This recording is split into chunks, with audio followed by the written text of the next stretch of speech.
For years, the libs told conservatives that if we don't like the way that they censor us on big tech platforms, that we should build our own.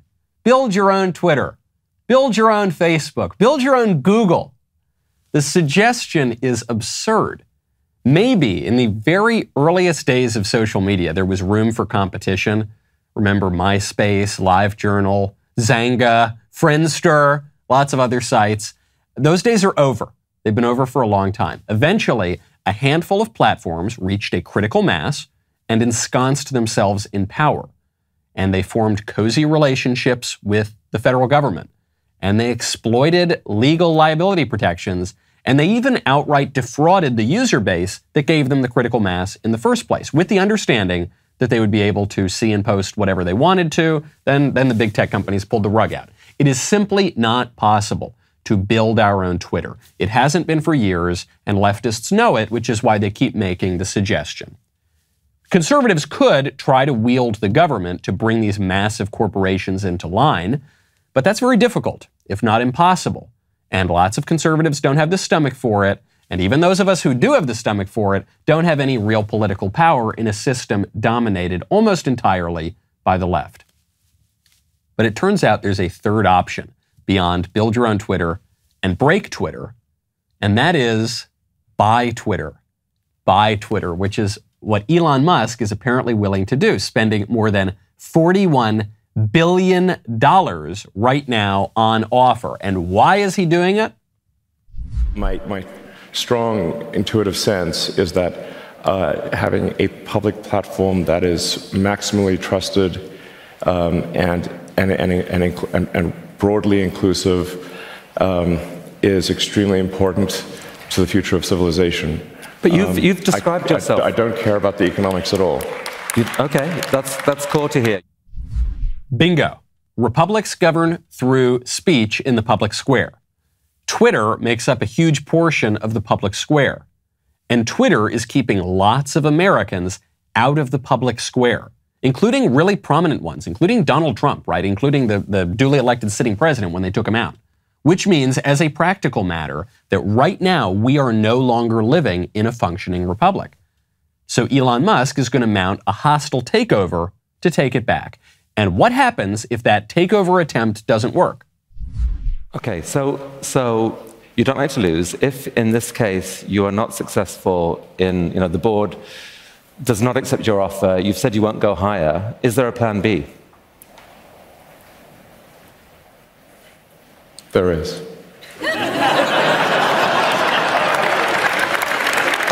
I think we would like to hear a little bit about plan B. For another time, I think. Another time? Yeah. All right. I love it so much. I don't think I'm going to tell you my plan B. Elon, of course, could have anything up his sleeve. He's currently got more than 9% of the company up his sleeve, meaning that he could sell all of it and tank the stock. Or he might have something even more creative planned. Or it might all just be a giant troll to expose the hideous corruption at Twitter and throughout Silicon Valley. Either way, it is the most hopeful moment for conservatives that we have had in politics since election night 2016. I'm Michael Knowles. This is The Michael Knowles Show.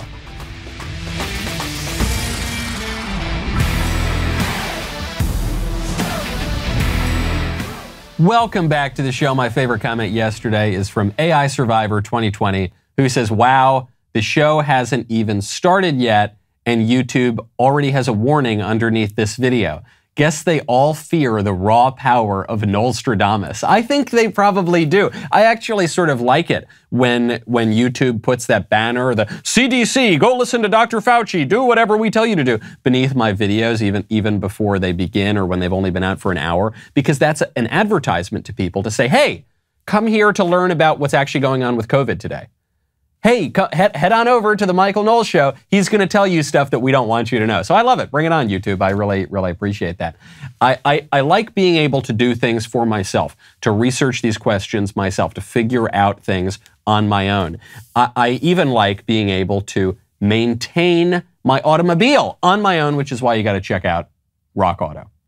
Right now, head to rockauto.com, write Knowles in their How Did You Hear About Us box so they know that we sent you. I bet that the value of your car or your minivan or your pickup or whatever you drive probably appreciated significantly last year. That's what we're seeing all around the country. So take care of your automotive investment and keep more of your money by buying the auto parts that you need to maintain and repair your vehicle at rockauto.com. They've got all the parts and tools that you are going to need, including stuff that you would imagine is only available at the dealerships.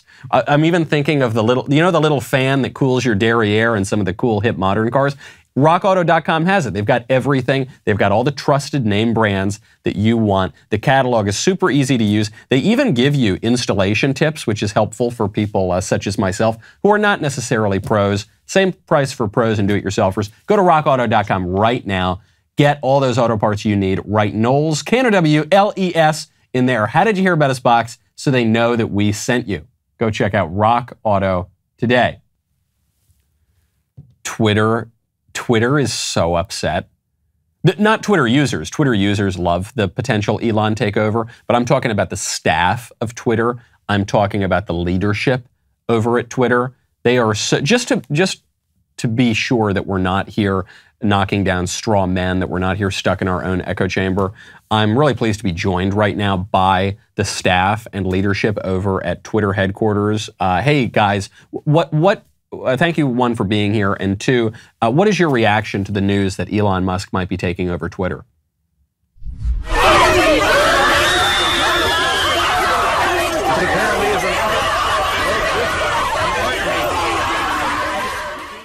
That's pretty articulate. It's about as articulate as I thought it was going to be. No, they are really, really upset right now, and they're upset because they're going to lose a lot of political power. This is not about the financials at all. The stock soared when Elon Musk announced that he had bought some of it. So it's not about the financials. It's about the real value of Twitter, which is that Twitter allows you to control discourse in America. By the way, Twitter's the smallest of the big tech platforms by far. It doesn't have a particularly large user base. Facebook, for instance, has a much, much larger user base than Twitter, and Google controls way more information, really, than either of them. But Twitter sets the news cycle because of the people who are on Twitter. You've got a ton of journalists. You've got a ton of those blue checks who have a lot of influence. And so if you can control the narrative on Twitter, in many ways, you're controlling the news cycle. That's the reason that Elon's going in there to buy it right now. I suspect that's at least why people are excited that he's going to do that. And there's a lot of powerful entrenched interests who want to make sure that that doesn't happen. One of the wildest examples was Saudi Arabia. So in response to Elon Musk's potential takeover, Saudi Arabia has just come out and said, listen, the kingdom has a lot of stock in Twitter, and we don't think that the price that Elon is offering, which is at a huge premium, by the way, over what the stock is actually worth today. He's offering something like $54 per share. It's way up. It's over 50% over what the price was when Elon bought into Twitter, and 38% over what the price was right before Elon announced that he had bought into Twitter. But the Kingdom of Saudi Arabia, for whatever reason, says, no, we don't think this is high enough. Why is that? Well, Elon Musk asks the question. He says, interesting. Two questions here, if I may. How much of Twitter does the kingdom own directly and indirectly? And two, what are the kingdom's views on journalistic freedom of speech? And that second question is important because we know that Saudi Arabia likes to take a hacksaw to journalistic freedom of speech, and notably in the case of Jamal Khashoggi, who was not merely just some independent journalist shedding light on issues. Jamal Khashoggi did write for the Washington Post. He also was a Saudi regime insider. He also was a spy for the regime. He also was on the wrong side of political issues in Saudi Arabia. This became a big political football a few years ago. But the question is a good one from Elon Musk. What is it, Saudi Arabia, about Twitter that is so valuable to you? Saudi Arabia just pumps money out of the ground. The smallest big tech company doesn't matter as a financial issue to Saudi Arabia. It matters as a political issue to set the agenda. And so frankly, even if the Elon takeover doesn't work, or even if he backs out in the end, the fact that he's exposing all of this corruption there is a service unto itself.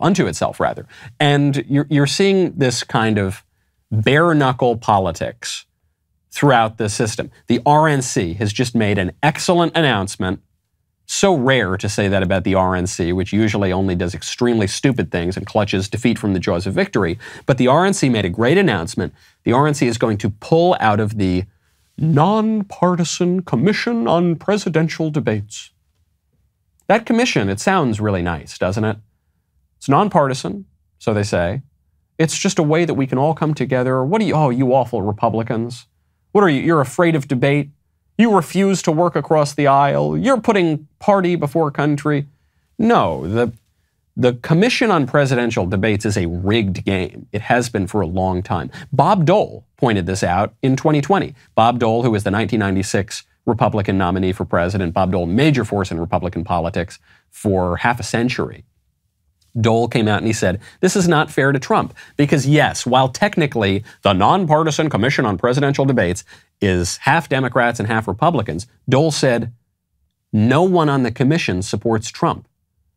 Even the Republicans on the commission are those squishy Republican types who were effectively working for the Democrat campaign. So it's just a totally rigged system. And we know this in all the major presidential years and for the past, well, I don't know, 20 years or so, quarter century. In the big presidential debates, the debate moderators have tried to throw the debates for the Democrat. Certainly you saw this with Chris Wallace just outright lying during the big debate between Trump and Biden. You saw this with Candy Crowley. Do you remember that? Candy Crowley during the debate between Mitt Romney and Barack Obama also lied on behalf of Barack Obama, contradicted Mitt Romney dishonestly, and threw the entire debate, possibly through the election. Probably wasn't sufficient to actually throw the election. Romney didn't run a great campaign. But it's a totally rigged game. And something that I think conservatives have woken up to, and this is a really important rule. I mentioned this the other night on the backstage when we were talking about the Daily Wire business strategy. When the game is rigged, you have to break the rules. One rule that we've bought into for years with men's clothing is that if you want really nice, sophisticated looking clothing, you're going to have to bathe in sweat when you go outside. Well, you don't need to do that anymore with Mizzen and Main. Right now, head on over to mizzenandmain.com, use promo code Knowles. Just the other day, I was packing for a trip down to the beach, and I open up my closet. Where does my eye go right to? It goes right to one of my absolute favorite polo shirts from Mizzen and Main. What do I love so much about this shirt? Number one, it looks phenomenal. The style is just really crisp and clean and sophisticated looking. But two, I am of Italian descent. It means I have a penchant for perspiring, okay? This is not great with a lot of different shirt companies. Mizzen and Main, because it's that performance athletic material with that great classic style, it means I don't need to worry about sweating through my shirt. They've got all sorts of stuff. They've obviously got their great Oxford shirts. They've got, dress shirts, everything. You can skip the dry cleaner. I really love those performance polos in particular. Right now, whether you're working from the golf course or taking conference calls in the courtyard, we've got some really great news. Right now, if you go to mizzenandmain.com, use promo code Knowles, you get $35 off any regular price order of $125 or more. That's $35 off when you go to mizzenandmain.com. Use promo code Knowles. Go check out Mizzen and Main today. More great news for the right. We're going to take the wins when we can get them. There's always so much bad news for conservatives, for the right, for a traditional way of life. Let's take the big wins when we can get them. Ron DeSantis, down there in Florida, has just signed a major abortion ban. And not only that, but they say flattery will get you nowhere. That's not necessarily true in politics. Ron DeSantis, as he's signing this major abortion ban, cites Daily Wire as one of the inspirations.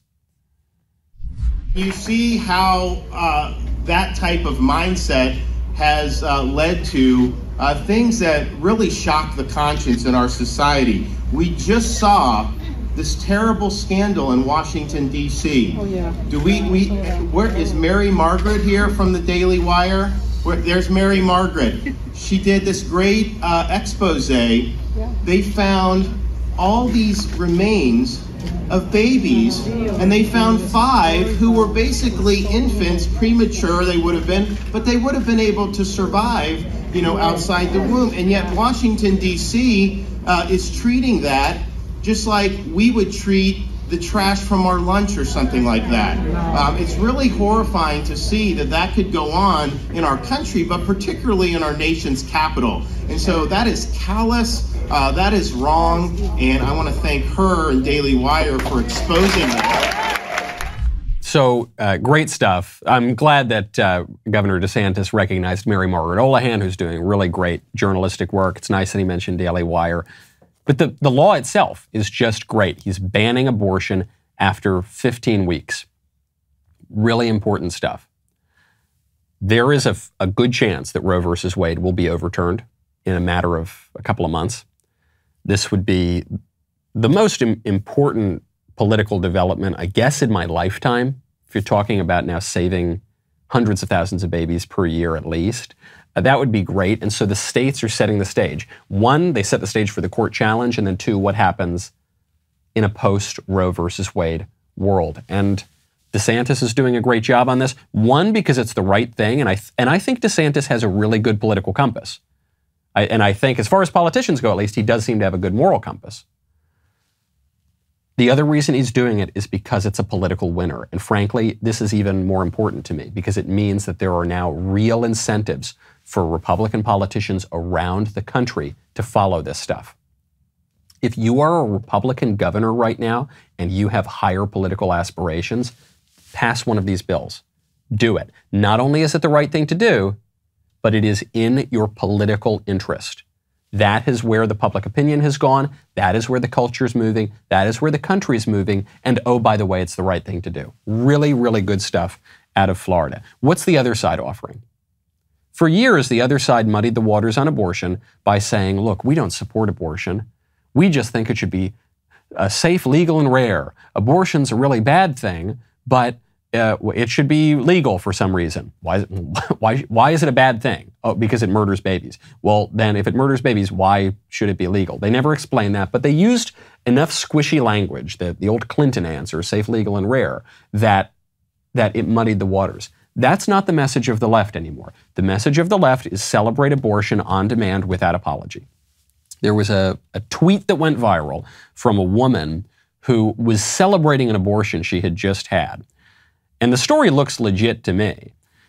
The woman took a picture of a cake. The cake said, "It's a boy," and then over the Y, she wrote, "orted." So it's aborted. And the woman wrote, quote, "Abortion is healthcare and also traumatic, so if you do have one, please gather all of your closest friends after to celebrate. Be around endless love and happiness for your decision. Thanks to everyone who came last night." Well, two major problems here with what she just said. I suspect, given how sad and desperate this post is, I actually suspect this is real. I don't think it's a troll or a setup. She says you got to be around endless love and happiness. Well, the only way you're going to get endless love and happiness is in the life of the world to come. Okay, you're only going to get that in eternity in heaven. Here we live in a finite world, and in a finite world, eventually the party's over, and eventually the friends go home, and eventually the lights go out. And then what are you left with? If you are so desperate to manufacture some artificial sense of celebration and happiness, how long can you keep that up? Eventually, once the party's over, what are you going to be left with? That same nagging feeling that you were trying to paper over with the balloons and the streamers and the festivities. And what is that nagging feeling? The nagging feeling comes from what you say is a traumatic event. That's my one question here, lady. Why is abortion traumatic? Why is it traumatic? It's healthcare, you say? It's a good thing. It's something to celebrate. So then why is it traumatic? Well, because it's a difficult decision. Right. Why is it a difficult decision? Well, because it's a complex issue. Sure. Okay. You're just making the same statement over and over again. Why is it a complex issue? Because it involves a mother killing her child. That's why. That's where the trauma comes from. We're not just talking about physical trauma. We're talking about emotional trauma here, right? That's why you've got to be around the love and the happiness and the festivities and everyone telling you made the right decision, even though you didn't. So if it is traumatic, if you know, if being eaten away from the inside and you just know it's so awful that you've got to try to manufacture some semblance of happiness, how about we just be honest and say you shouldn't have done it in the first place? You're going to be a lot happier if you just face up to that. If you have an abortion, that doesn't mean that your life is over and you're condemned to hell and you'll never have a moment of happiness or joy again. You actually do have the prospect of happiness and joy available to you, but you've got to be honest with yourself about what you did. And you've got to repent. You have to change your mind. That's what repentance means. It means changing your mind. You have to turn your mind. You have to turn the way you're thinking about it and be honest. And if you're just going to live in delusion and denial and beg all of your friends to come and pretend that this horrible, horrific act is somehow other than it is, you're never going to be happy again. That's always going to be eating away at you. There's an abortion activist who just made a similar kind of post. Prominent abortion activist. She said, quote, posted a picture of a book called What's an Abortion Anyway? It's a little children's book, and you got a couple of kids in the background, her kids, I guess. And she says, this has been our family's bedtime story on our vacation this week, as my niece loves this book and reads it to her little sister every night. Okay, I guess it's her nieces. Our family was created by abortion, adoption, and parenting decisions. I love our family. And then she plugs the book. Whatever else might be true or sincere in this woman's understanding of what happened, the one thing that I know for a fact was a lie is that she says our family was created by abortion. No family is ever created by abortion. Families are destroyed by abortion. That's all abortion can do, because abortion means killing someone in your family, right? Presumably it's the mother is the one who's getting the abortion. And so the abortion is destroying your family. And it's so ghoulish. I mean, the post itself is saying, hey kids, read this book and be happy I didn't kill you. Be happy it was only your siblings. Ghoulish. And we all know it's ghoulish. And this woman knows it's ghoulish. And the lady doth protest too much, methinks. If she or the cake lady, if they were really confident in their decision, if they were really secure and they felt this really is the good thing, they wouldn't be lighting up a freaking cake, and they wouldn't be making these posts, and they wouldn't be writing books about how great it was that they're now trying to show to kids to convince the kids who obviously know better, and they wouldn't be posting it constantly all the time. I'm so good. I made the right decision. You can read them gritting their teeth in the posts because they know it's wrong. It's not, the guilt that you feel for this is not coming from me. I suspect neither of these ladies watch my show or listen to my show or listen to many other conservatives. I suspect they've probably ensconced themselves in as much of a bubble as they possibly can, ideologically. And I bet they just invite all of their pro-abortion friends to constantly affirm them in their bad decision. And yet they still know it's wrong. They are still racked by this nagging guilt. That is called your conscience. And you are not, oh man, you are not ever going to feel better by trying to ignore and suppress your conscience, by trying to deny the shame and the guilt that you feel. Shame and guilt are a healthy thing. They can be a healthy thing at least, because they're telling you you're going down the wrong path.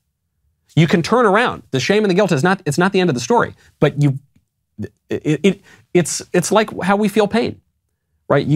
It's good that we feel pain. It's good that we feel pain because we know that we're in danger. When I put my hand on a hot stove, I'm glad that I can feel pain because I know, get my hand away, do something different. Same thing here with our moral conscience.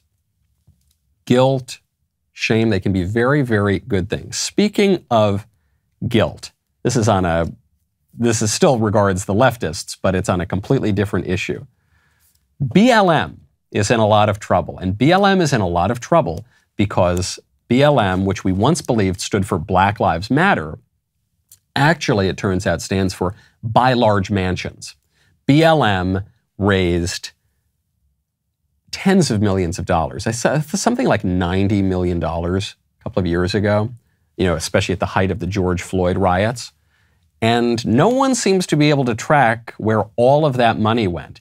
And when the financial irregularities popped up, the leaders of the organization all headed for the hills. And now we find out that BLM spent upwards of $6 million on just one mansion in Los Angeles. And whenever we ask any questions about it, the co-founders of BLM say, hey, that's a triggering, dangerous question.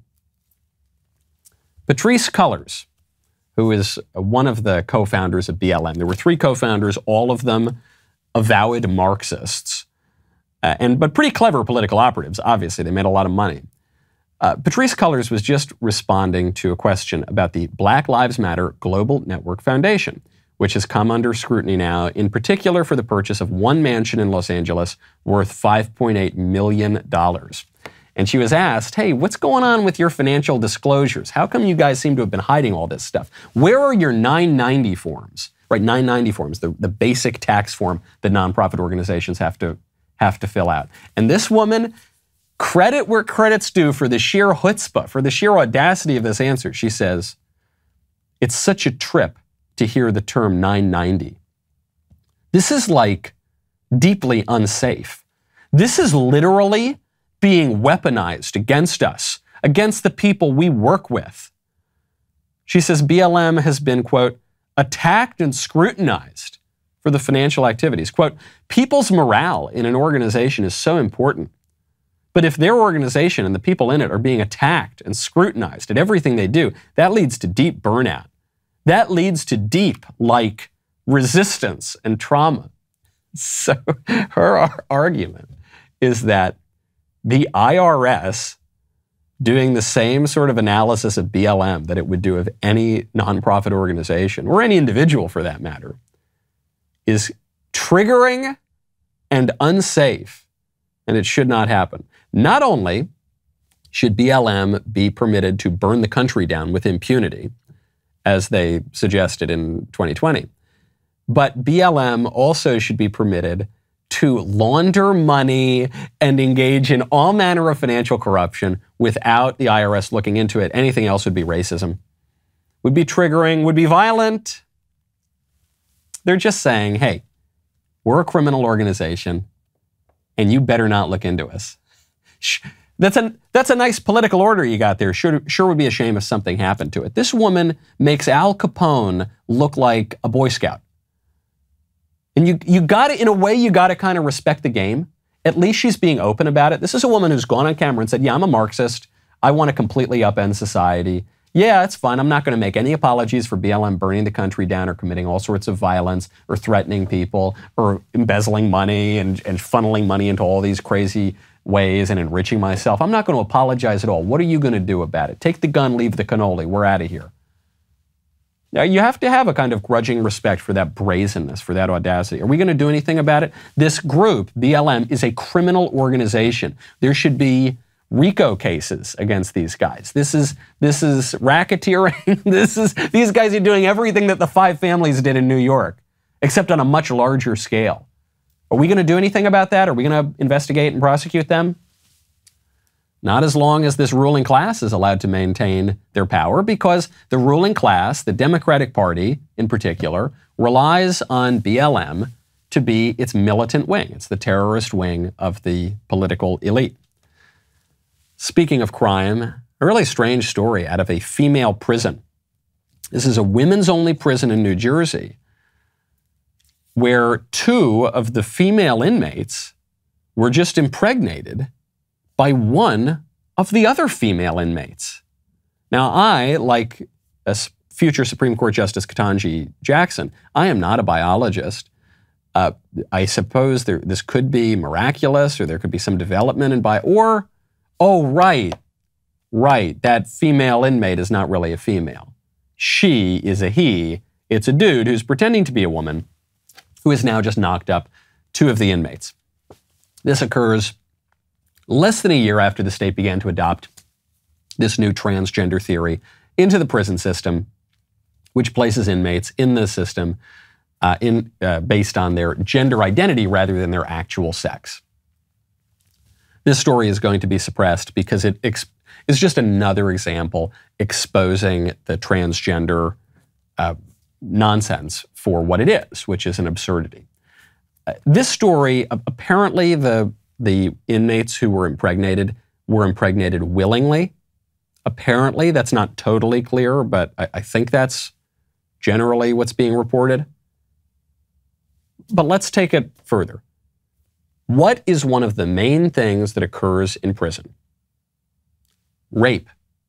Rape. It occurs so frequently in prison that it's a joke, right? The joke is, hey, you're going to prison, don't drop the soap. Hey, you're going to prison, you better punch the strongest guy in there because you're going to be made somebody's girlfriend. You're going to be the girlfriend of Bubba when you go in there, buddy. Right? This is a joke in movies just throughout our culture.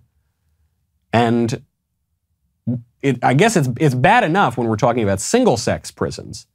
But now let's say you've got hardened male criminals going into female prisons. It's a little less funny, isn't it? It's a little more, it's a lot more jarring. Well, this could never happen, they tell us. You're just arguing about some slippery slope. No, of course, it's not only is this stuff going to happen, it is happening now. So what is your absurd, false gender ideology worth to you? Is it worth lots of prisoners, well, one, getting knocked up? That creates a huge problem in and of itself. Think about these poor kids. These poor kids are now going to be born to women in prison. That's a horrible situation for the women and for the kids. Or the kids are going to be killed through abortion. Or they're going to be sent into the foster care system. This is a horrible situation that only exists now because of the absurd, selfish, sexual theories of radical degenerates who are running our country. So that shouldn't happen, period. What's it worth to you? Is your radical, crazy sexual theory worth getting women raped? Because that's what's happening. That's what's going to happen. Of course. We know, actually, that a transgender bathroom policy in Loudoun County led to multiple rapes of young girls. We know that. Is it worth that to you? What the left would say is yes.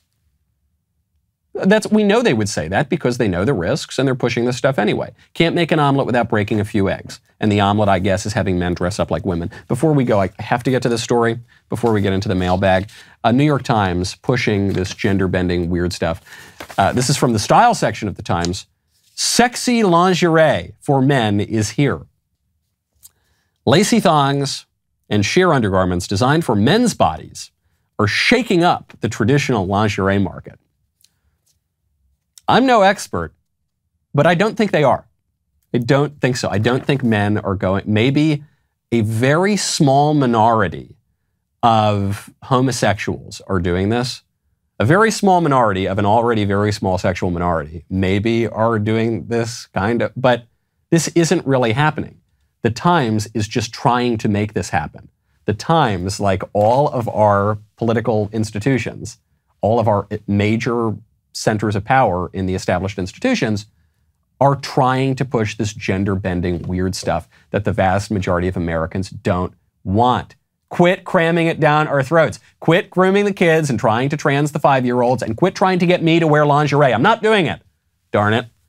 Now, as you know, the Daily Wire is intent on changing the culture, which is why we are actively changing it in as many ways as we can. We're doing it in books. We're doing it in movies. We're doing it in everything. So we've got this publishing wing, DW Books.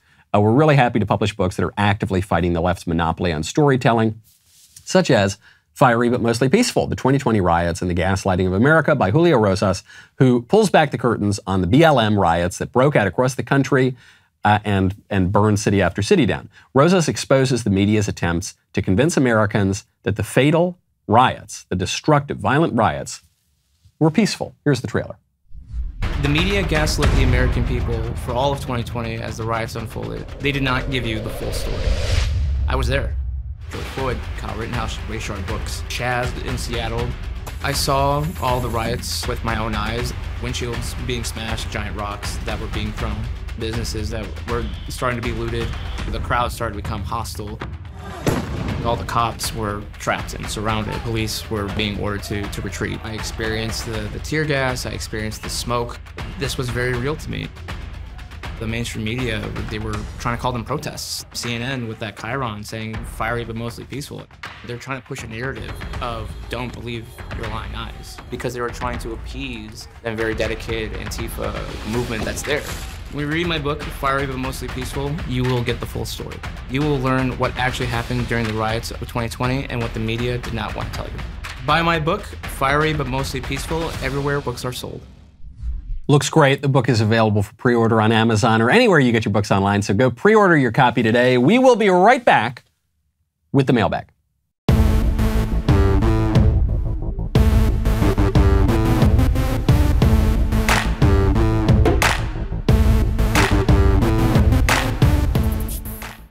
Welcome back to my absolute favorite time of the week when I get to hear from you in the mailbag. First question up is from Sam. Dear Michael, I'm in my 30s and a wife and mother of 2 small children. I'm doing my best to live a wholesome life and raise our children well. But when I was younger, I had multiple abortions, and all I can say is that it destroyed my life and any semblance of self-respect I may have once had. My feelings about it get worse and worse as I get older, and the thought of what I participated in makes me almost physically ill. There were even times over the years that I felt suicidal. I still struggle with the feeling that I do not deserve to be alive and don't deserve my beautiful children I now have. I cannot change the past, but it is consuming me, and I want to be a strong and happy person for my kids. How in the world can I move beyond these disastrous feelings and stop hating myself? I'm going to give you a specific religious answer that I think will help you a lot. I don't know your religious views or what church you're a part of. I would just strongly recommend, and I say this from my experience as a Catholic, you should go to confession and receive absolution. That's my very practical advice. Now, I'll broaden that out a little bit philosophically and historically. St. Paul was a murderer. St. Paul, who is one of the most important men to ever walk the earth, one of the greatest evangelists in history, wrote a lot of the New Testament. St. Paul was present at, sort of participated in, the martyrdom of St. Stephen, the first Christian martyr. He was there. The people who were throwing the rocks at St. Stephen put their coats by St. Paul to watch their clothing. Okay, this guy was a really tough persecutor of Christians. And then he had his conversion on the road to Damascus, and he turned his life around. And then he became one of the greatest men in history. You can't change the past. You can change what you're doing now and what you're doing in the future. It sounds like you've already done that. If grappling with what you did, and I'm not going to sugarcoat it, what you did is just terrible. But one perspective that I have gained from Christianity that has really changed the way I view the world is that Christians are, in one sense, the most judgmental people on earth because they have an answer for everything, because they have a very cogent, coherent understanding of the moral order of actions that seem small and trivial and actions that seem very large and public. But on the other hand, at the same time, paradoxically, Christians are the least judgmental people on earth because all sin and fall short of the glory of God. And I know that when I have lust in my heart, that I'm committing adultery. When I'm angry at my brother, I'm committing murder. And we know that we're not perfect and we sin all the time. And so the great hope there is that there is the opportunity for repentance and forgiveness and absolution of your sins. And that's not just soft soap and wishful thinking. That's a fact. If you're a Christian, that is, you are basing that on an historical event called the crucifixion and the resurrection. Funny, coincidental, providential perhaps, that you're asking me this question on Good Friday, which is when we commemorate the crucifixion, where Christ conquers death on the cross and is resurrected, and those who believe in Christ and follow him can have eternal life and be forgiven their sins. So that's my answer for you. I know that some people out there who are more secular or who they want me to give some kind of atheist, rationalist answer for that. I can't do that. If we lived in a world that really was atheistic, then I couldn't give you an answer to how to feel better that made any sense. Actually, nothing would make sense at all. There would be no logic to the universe. But luckily, that's not the atheist delusion isn't real. So there is an actual, real, hard fact of repentance and atonement, and some of the worst people who have committed the worst crimes in the world have become some of the holiest people on earth. St. John Vianney said, "The saints did not all start well, but they all ended well." And you can too. And the way to do that is not to deny or suppress or try to put out of your mind what you did, but to grapple with it head on. From Carrie, "Hey Michael, I'm a 17-year-old girl. My best friend of 9 years is an 18-year-old boy. We have never had any interest in dating each other. The thought isn't even in the realm of possibility. Recently, my friend has started to date a girl I don't know. I'm very happy for him, but I'm worried. Not only did he tell me very suddenly one day, but he has since started talking to me significantly less. The girl said she felt uncomfortable by how good friends he and I are when we met at prom. I knew stuff like this could happen when we date other people since we are not the same sex, but I feel so unprepared to lose touch with my best friend. Any advice is welcome and desperately needed. Sincerely, too worried to say something witty. Sorry, Carrie. That's the way it goes. That's the way it goes. You have to ask yourself one question first. When you say, he and I would never even consider dating each other, that's nuts. We would never do that. Do you really mean that, or is that just a thing you say because you met at a very young age and you hadn't made sense of sexual attraction yet, and so now you're just so used to doing that and you don't want to risk a great friendship to possibly date him? Because that happens sometimes too. And if that's the case, you and he should actually date. But if that's not the case, and you actually don't have any sexual attraction to one another, then you're just going to have to deal with the fact that you and he are not going to be as good friends moving into the future. Because men and women are different. And because when guys start dating other girls, and certainly when they get married, their friendships with women, and especially with single women, just don't work as well. Because it's weird. It's the Mike Pence rule. It's weird for a married man to go on dates with women. It's just weird, and you're really not supposed to do that. Doesn't mean that you can't have any friendship moving into the future, even in the current circumstances. Certainly while he's dating people and before he's married.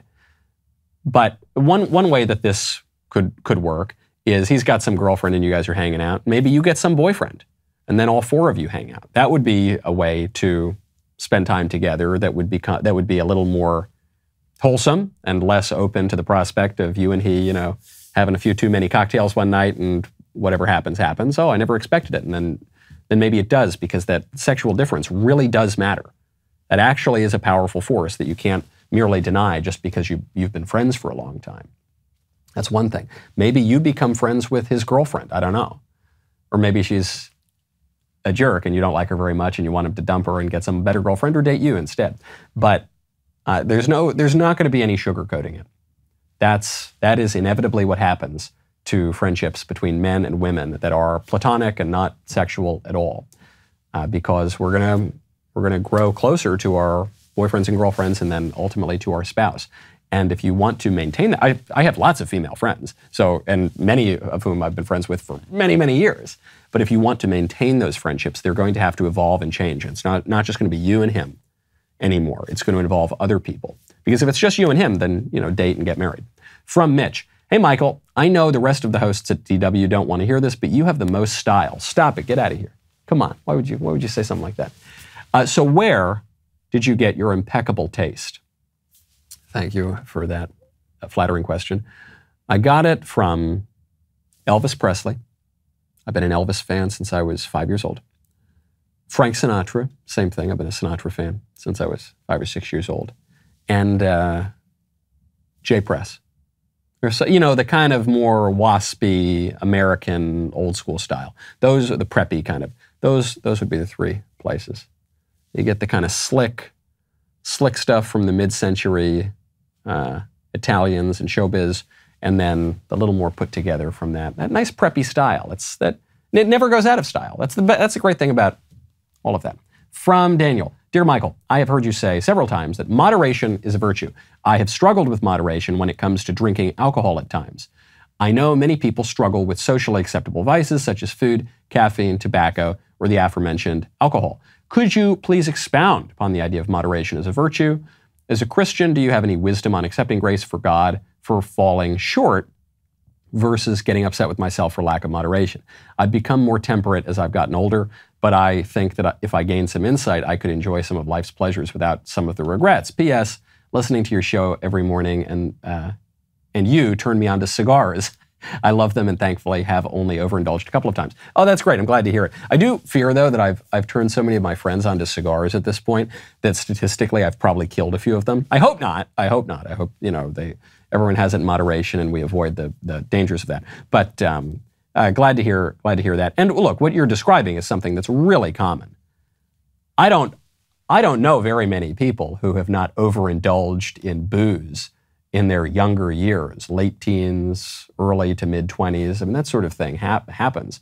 I certainly drank way more when I was in college and in my early 20s than I do now. Now I don't really have time to drink because I have a screaming baby who I have to tend to. So that happens. But really, you should pursue moderation even in drinking, which is so socially acceptable, because it's the right thing to do intrinsically, and you're going to feel terrible the next day. When you drink too much during the night, then you're just borrowing happiness from the next day, because the next day you're going to wake up and you're going to have a terrible headache. And you're going to do things that you don't want to do, and you're going to say things that you don't want to say. And it's just not a good look, and you're going to regret it. So I don't have a particularly addictive personality. So I know people who are addicts, who have extremely addictive personalities. It is never hard for me to say, okay, I can't have any more booze. Okay, I'll put this down. It's never hard for me, even, you know how much I love cigars, for me to say, okay, I can't smoke cigars this week. Okay, no big deal. So for me, I'm not really worried about it. But I do know people who, if they have one drink, they need to have 10 drinks. And there is no middle ground. There's no 2 or 3 drinks for them. And so for those people, you might have to abstain. You might just have to say, okay, if 1 means 10, then I'm just going to abstain. If 1 cigar means I'm going to start smoking 2 packs of cigarettes a day and I can't stop, then you just can't smoke cigars. And that's too bad. And maybe it's because of your genes, and maybe it's because of your experiences, but that's too bad for you. And it seems unfair. I think Norm Macdonald made this point. He says, it seems really unfair that alcoholics who really, really like booze can't have any booze.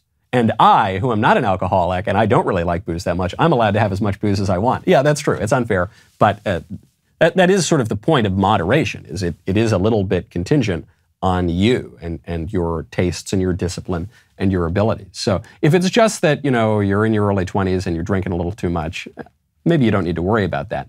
But if you're finding that it's a real problem, you might just have to abstain. From Peter, hey Michael, I was hoping you could clear this up for me. You told Ethan Behrman, if sexual ideology is not being taught, then why would you oppose the Parental Rights and Education Bill? Because if it's not happening, then this doesn't change anything and it shouldn't be an issue. But couldn't the left use that same argument against us with regard to the anti-lynching bill? If lynching isn't happening, then why are you voting against the bill? To me, the statement made to Ethan Behrman is better left unsaid because it can be used to undermine the reason for voting against the anti-lynching bill. And instead, we should focus on the fact that sexual ideology is actually being taught, which is what makes the bill necessary. Thoughts? Thanks, and love the show. Well, that's a good question, and your point is almost totally right, but there's another difference here, which is the anti-lynching bill that just came up, that the Democrats only passed to portray Republicans as pro-lynching, or to pretend that lynching is still a problem in America, and that's why we need all of this anti-racist activism. Lynching is already illegal. Not only is lynching not happening, and no lynching has happened for many decades in America, and that was only one, and before that, really the last time that lynching was anything even near a frequent problem in America was in the 40s and 50s. But it's already illegal. It's already illegal to murder people. That there are federal laws against murder, there's state laws against murder. And so the anti-lynching bill, there are laws against hate crimes as opposed to love crimes. And so it's already illegal in many ways. So there's no reason to add that. Whereas right now, until this law was passed in Florida, it was not illegal to teach kids about sex. So even beyond the question of, is this actually happening, is another question. Is this legal or illegal? In the case of lynching, it was already illegal. So why pass a law to outlaw a thing that's already illegal? Whereas in Florida, whether it's happening or not, it was not illegal. And so that law is clarifying it. So I don't think they're comparable. And I think it's why it's important to point out the hypocrisy of the libs here, or the contradictory stories. This isn't being taught in schools, and it's a good thing that it is. I think you can point that out with any risk of hypocrisy for conservatives. All right, that's our show. I'm Michael Knowles. This is The Michael Knowles Show. Have a happy Easter. We'll see you on Monday.